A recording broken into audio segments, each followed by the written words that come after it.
Thank you very much. I want to start today by acknowledging the United States Supreme Court's decision that came down this morning.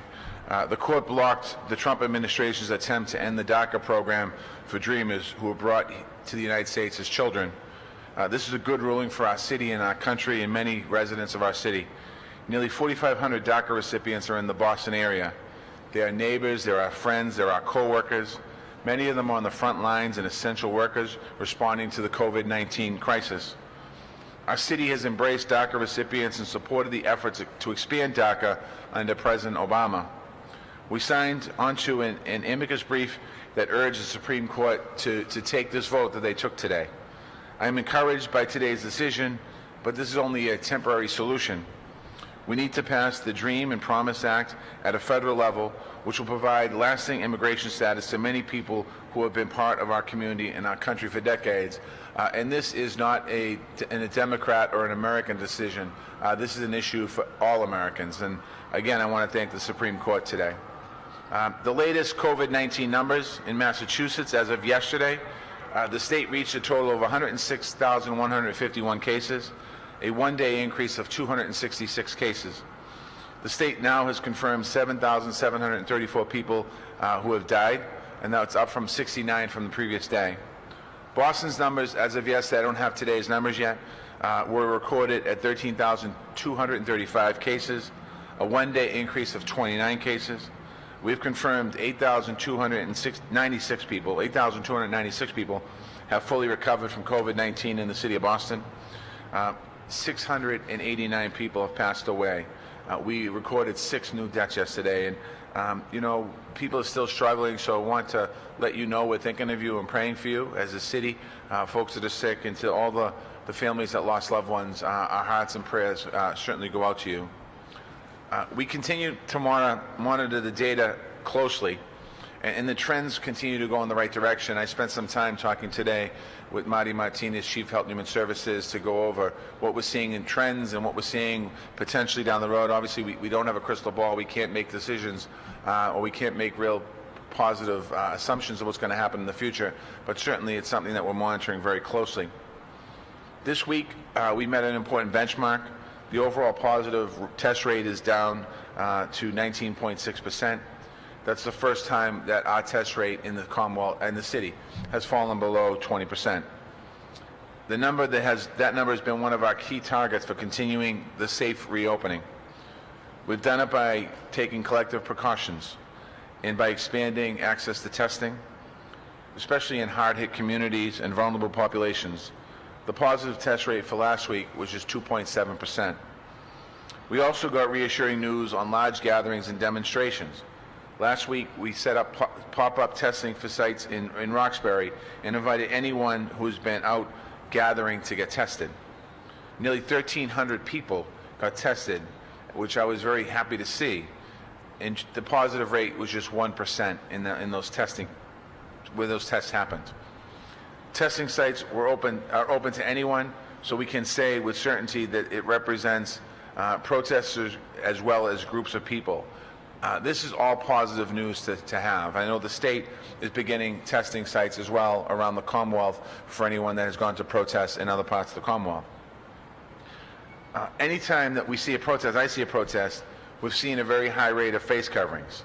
I want to thank the Boston Public Health Commission, who've been handing out masks and hand sanitizer at all of these different events. I also want to thank all the people that have come in town to express themselves and the important issue that they're expressing, taking their safety and the safety of others around them as a precaution, so thank you for that. It's making a difference in more ways than one, and I encourage everyone to continue being safe as you make your voices heard. The state, as I mentioned, is opening up more testing sites, and we've seen we're also going to be opening up the Brookside Community Health Center in Jamaica Plain for folks of large gatherings that want to go and get tested. We continue to make equity in public health a priority in Boston. Our budget adds $13 million to the Public Health Commission, getting to our total contribution to the Boston Public Health Commission, $106 million, and they also get a lot of federal money as well. That's going to allow us to continue battling COVID, continue battling substance use disorder, continuing to fight against health inequities, bolstered by our declaration that racism is a public health crisis in our city. Boston is a leader in this work, and we are strengthening that leadership at a time when it's needed now more than ever. That focus on public health is essential to our progress in Phase 2 of the state's reopening plan. I'm going to provide some updates on how we are supporting this progress. But first, I want to urge everyone to remain cautious. What we're seeing in other parts of the country is concerning, and it's proof if you don't take this virus seriously enough, we can and will get spikes. We're going to do everything we need to do to avoid that scenario.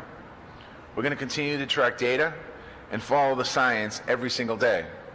We're going to continue to need everyone's cooperation in physical social distancing, wearing face coverings while you're out and walking around, washing your hands with soap and warm water, cleaning down spaces. And as your workplace opens, stay very vigilant on that as well to make sure that you protect yourself and your co-workers. Workspaces and workplaces, if you're confident that you can meet all the requirements and manage your risk on an ongoing basis, we're asking you to move forward. The approach that we're taking in the city of Boston for summer activities is something that's important as well. The Boston Public Schools are moving forward with summer learning programs on a remote basis. They will keep meal distribution sites open and meal deliveries going throughout the entire summer. Boston Center for Youth and Families have a range of virtual programs for young people ages 9 to 18. You can register at boston.gov/BCYF. The Success Link system is still taking applications and placing teens in summer jobs, and I want to give a shout out to our incredible youth organization here that are helping create these summer jobs for young people, and so they have an opportunity. The Boston Public Library is moving forward with a new program called BPL to Go. Starting on Monday, this Monday coming, patrons will be able to order books and other items, use the library website or phone line, or a new iPhone app called BPL to Go.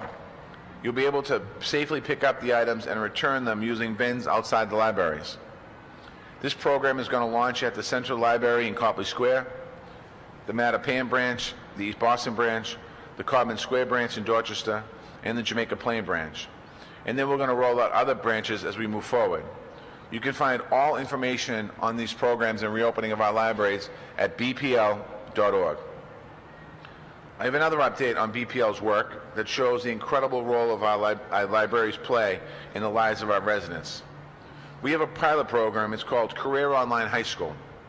It allows adults to earn a high school diploma and a career certificate in one of 10 high-demand fields. It's entirely online, so it gives the students the flexibility while allowing them to remain safe and healthy. This month, the first students graduated, and I want to congratulate them. Greg Stewartson, a 57-year-old immigrant from Jamaica, and the Boston Public Library custodian, and Ramon Torres, a 46-year-old Brighton resident and a father of 3. I can also announce that the Boston Public Library is now making 25 new scholarships available to qualified applicants for Career Online High School. We're asking you to visit bpl.org/COHS to learn more. bpl.org/COHS to learn more. This is one of many ways that our libraries help bring opportunities to those who need it. And it's especially important as we build an equitable recovery. And for folks that are out there struggling right now about finding jobs and you don't have a diploma and you're worried about your job being brought back, I would suggest this is an opportunity for you to use this resource. A key building block of equitable recovery is our diverse small business sector.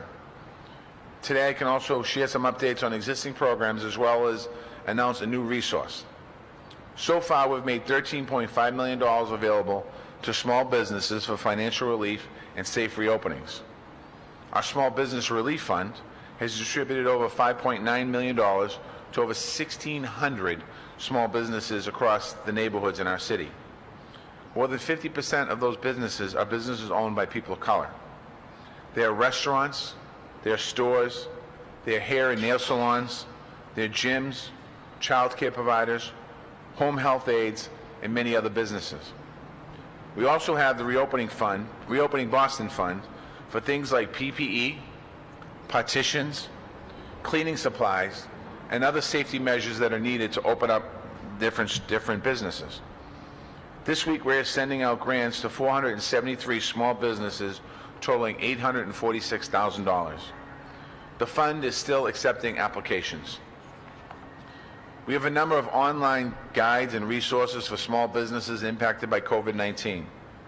It includes a platform of PPE and cleaning supplies, and directories of open businesses and restaurants so we can help and support those businesses that are open right now in our city. We have a new directory of Black and Brown owned businesses to make it easier to support businesses owned by people of color and help increase equity in our economy. You can find all of these resources by going on boston.gov/reopening. We're also advancing our plans to permanently increase the availability of liquor licenses. That's an important tool for our restaurants to add revenue and expand their customer reach. The City Council passed a home rule petition that will bring 184 new liquor licenses to restaurants all across the City of Boston, including 15 set aside exclusively for minority-owned businesses. We're going to be working with the state legislature collectively to move that forward. And I also look forward to seeing the restaurant relief bill move through the Senate and get signed. We need to make sure to continue to give our restaurants every opportunity they can to recover and succeed. And we've already seen many of our restaurants in the City of Boston that are saying they're not going to reopen their restaurants because of the crisis of COVID and what it's done to them financially. So we need to use every resource we can here in the city and the state, and maybe even some more federal money at some point to help our small businesses. But today, I'm talking particularly restaurants. I also have an update on housing security. We have distributed over $900,000 so far to cover rents for households people that can't access unemployment benefits. We have $8 million available for that work. The Boston Housing Authority is working with hundreds of families of children on permanent rental vouchers to lift them out of homelessness. I talked about that. I made that announcement in the midst of COVID, in the beginning of COVID actually, and we're getting those families now out of shelter into housing. We have 3,000 affordable homes currently back under construction.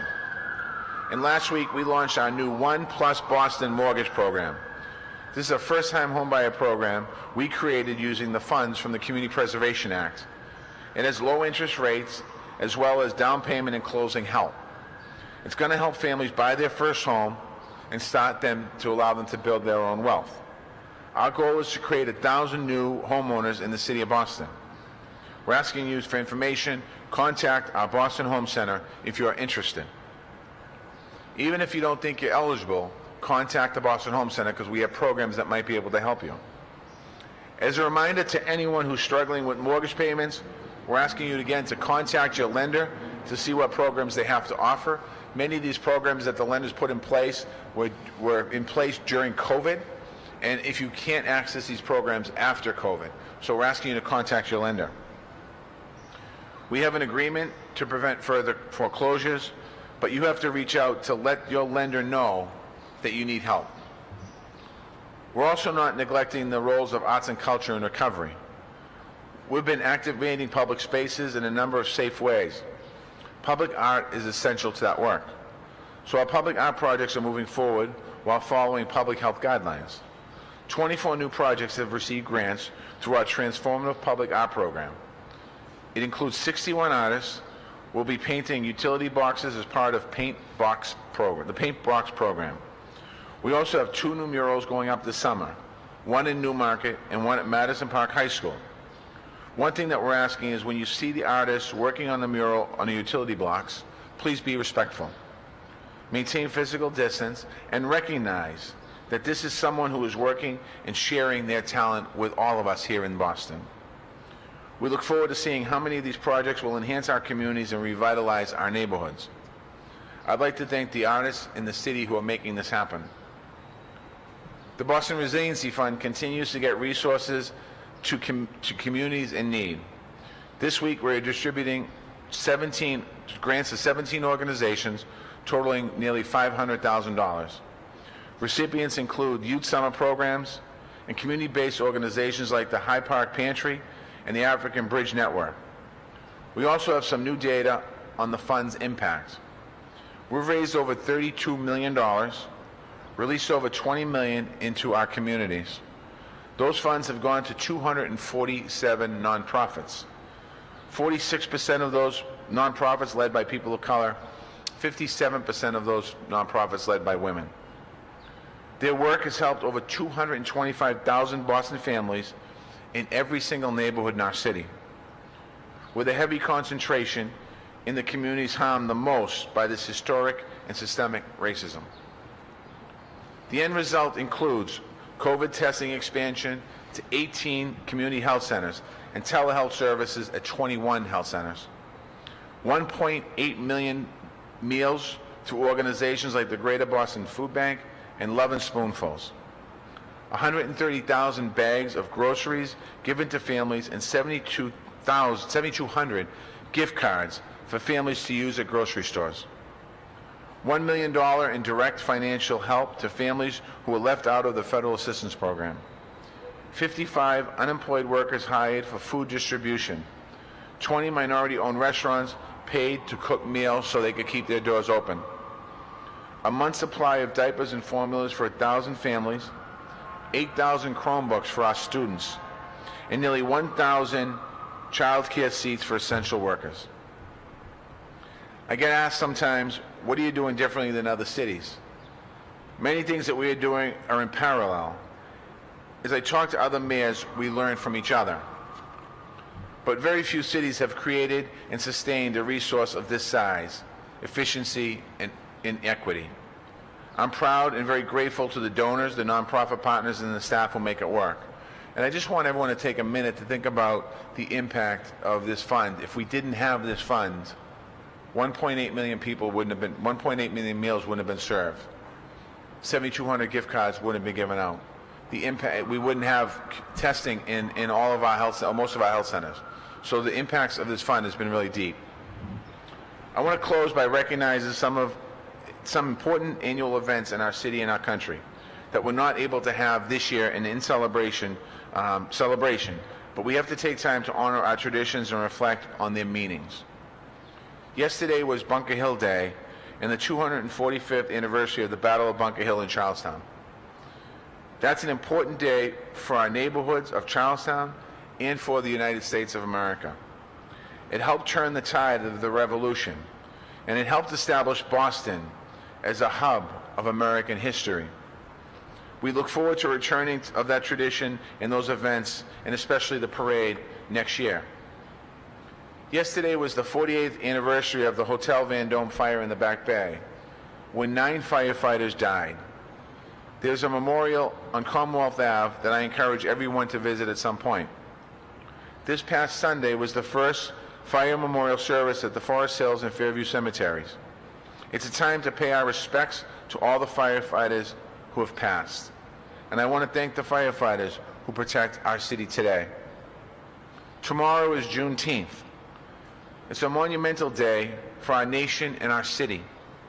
It's a day when we commemorate the end of slavery, and we honor the black community's role, fighting for their rights and making us a better nation.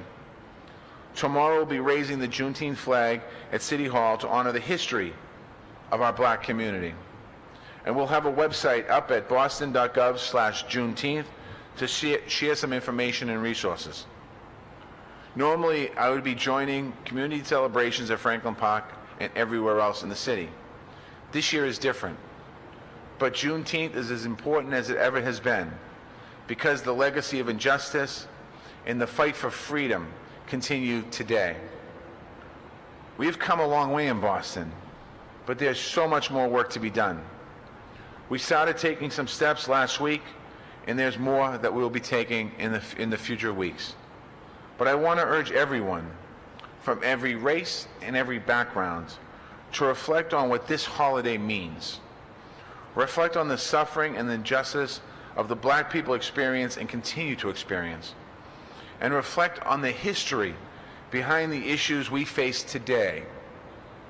In 2020, we acknowledge that the role that we all have to play in breaking down systemic racism once and for all is here. This is a time to make history and move forward. With that, I'll take questions from the reporters.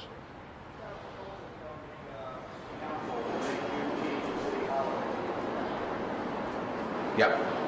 I don't know if I got a proposal. I think that they're working on it, and certainly, yeah, we're going to have conversations about it. Absolutely, we should do that. There's no question about it. I think I read in the paper today. I think one of the papers did a story. I think they're going to have a hearing on it. Yeah.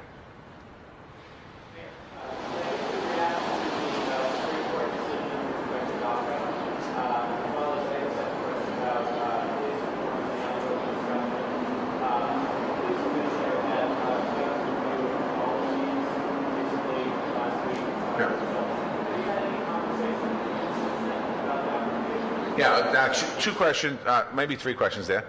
One is about DACA, and I started my press conference with that. Very excited the Supreme Court ruled that way. We have,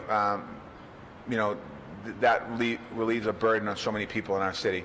Back when, right in the beginning of the Trump administration, he had a press conference and made some rulings about, and disparaging comments about undocumented immigrants and the Muslim community, and we had a press conference here in my office and made it very clear that we are a very pro-immigrant city.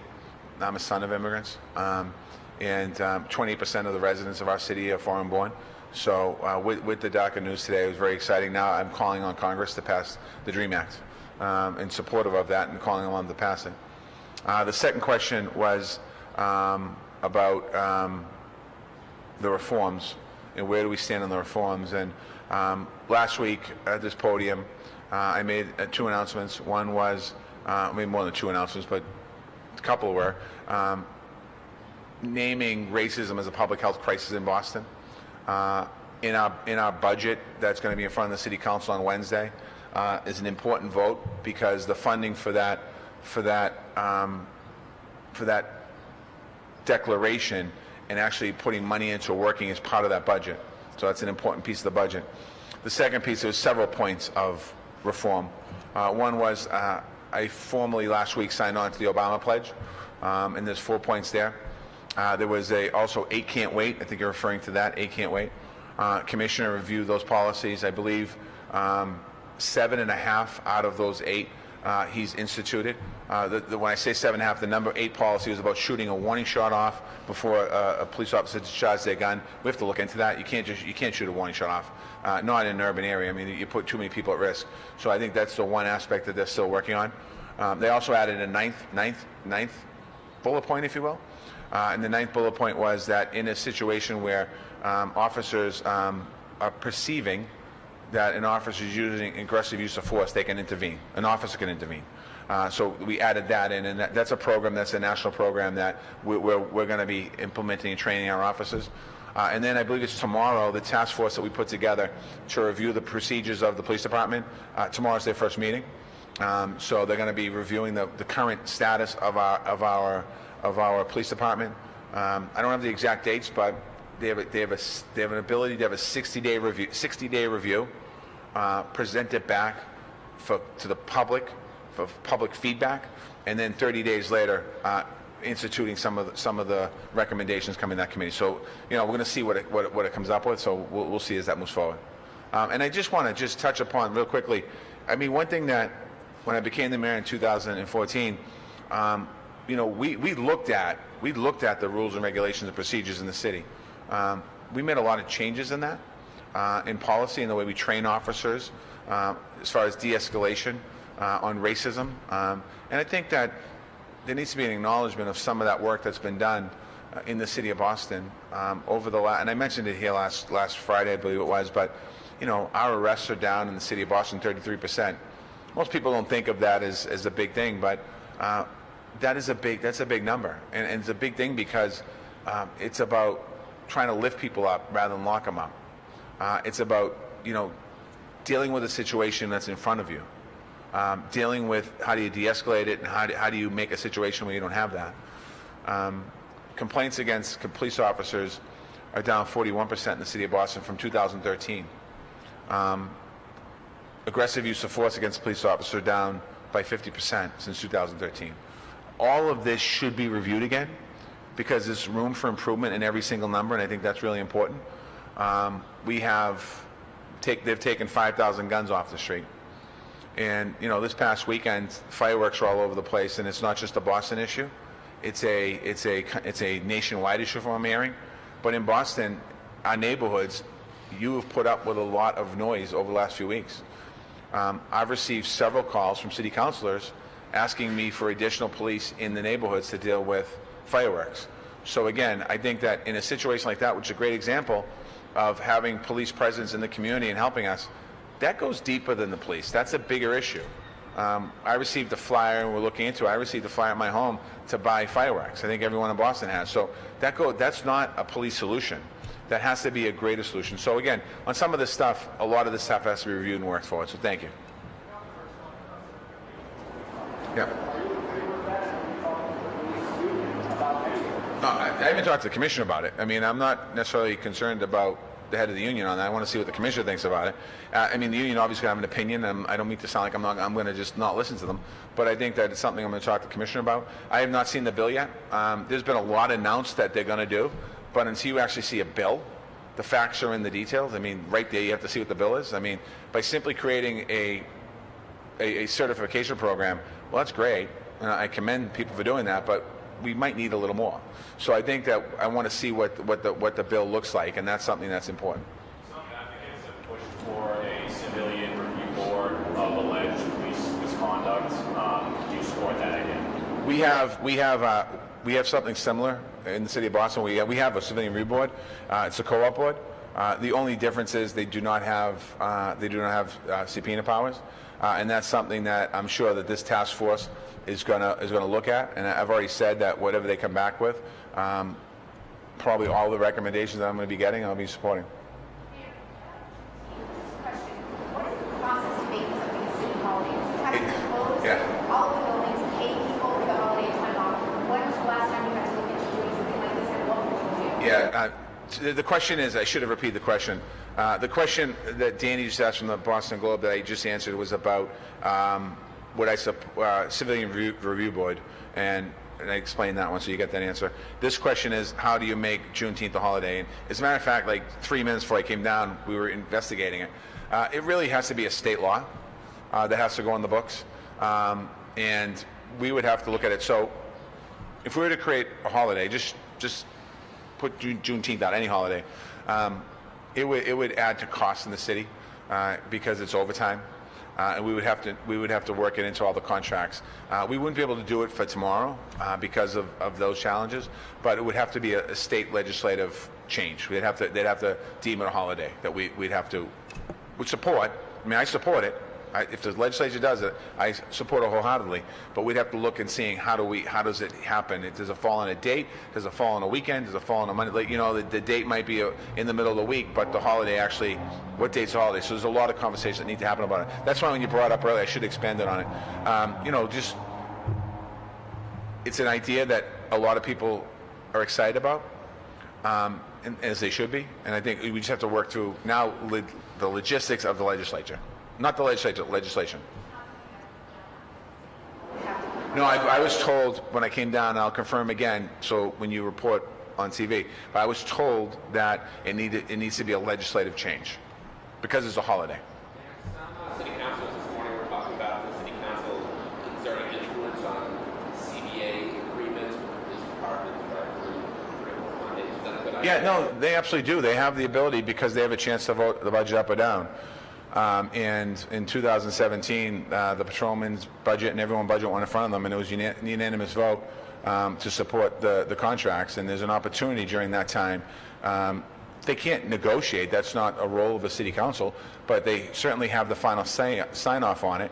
And in 2017, all of the contracts were supported unanimously in the council. At that point, if you wanted to say something, you could say, well, I have an issue with something, and they didn't have to vote it through. So they have the opportunity there. And then certainly, I mean, listen, I'm a collaborative person. Anytime that the council wants to come and have conversations, and they know that. I mean, I spent the last 3 months under COVID having a call every single morning with the Boston City Council to talk about where we are in COVID. And I don't know if that's ever been done in the history of Boston or anywhere else, but we talked about the numbers. The first month and a half, we were doing 7 days a week. The second month and a half, I'd say, well, maybe the first month we're doing 7 days a week. The next 3 months, or 2 or 3 months, we did 5 days a week, Monday through Friday. Always sharing information, always letting the council know what's going on, where we are in the numbers, how we move forward. That was a constant call every morning, and I don't think I missed one of them. Might have been late for one, but I don't think I missed one of them. And I thought it was really important to have that dialogue, and I do believe in dialogue. And I think that when it comes to whatever it might be, whether it's COVID, whether it's Juneteenth, whether it's the situation with all of the conversations that are happening now that are important conversations, I certainly believe in collaboration.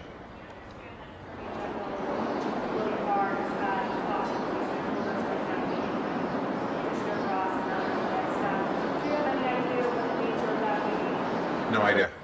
No, I'll find out for you. No idea.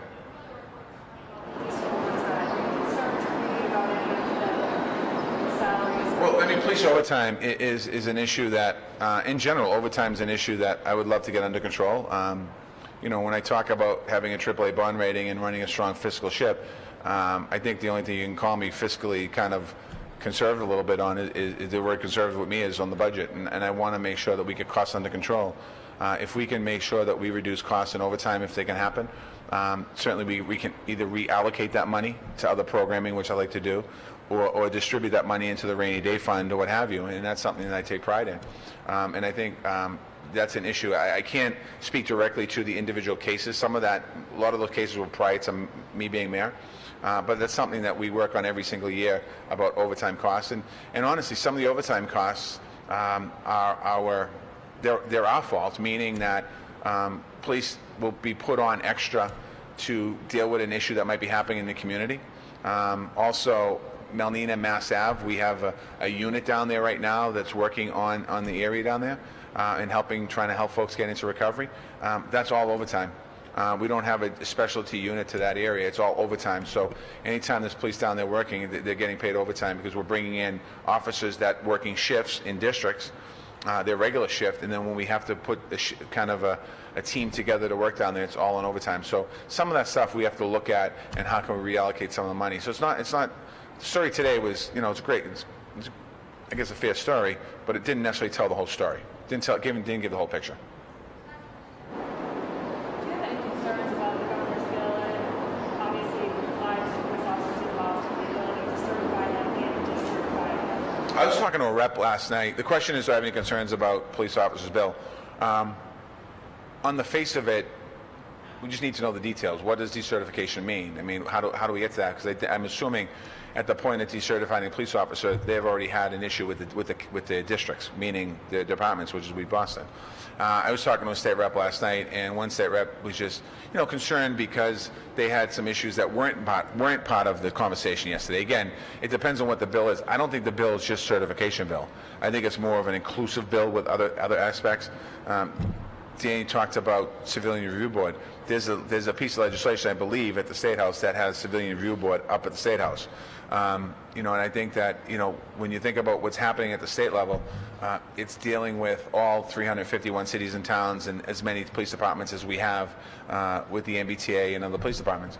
So again, I just want to see the bill. I mean, I don't think. Listen, I'm certainly not in a place that I think we should be blocking legislation that's going to advance and move people forward. The issues that people have today with the mistrust and the concern, whether people want to admit it or not, it's true, it's real, and we have to address it.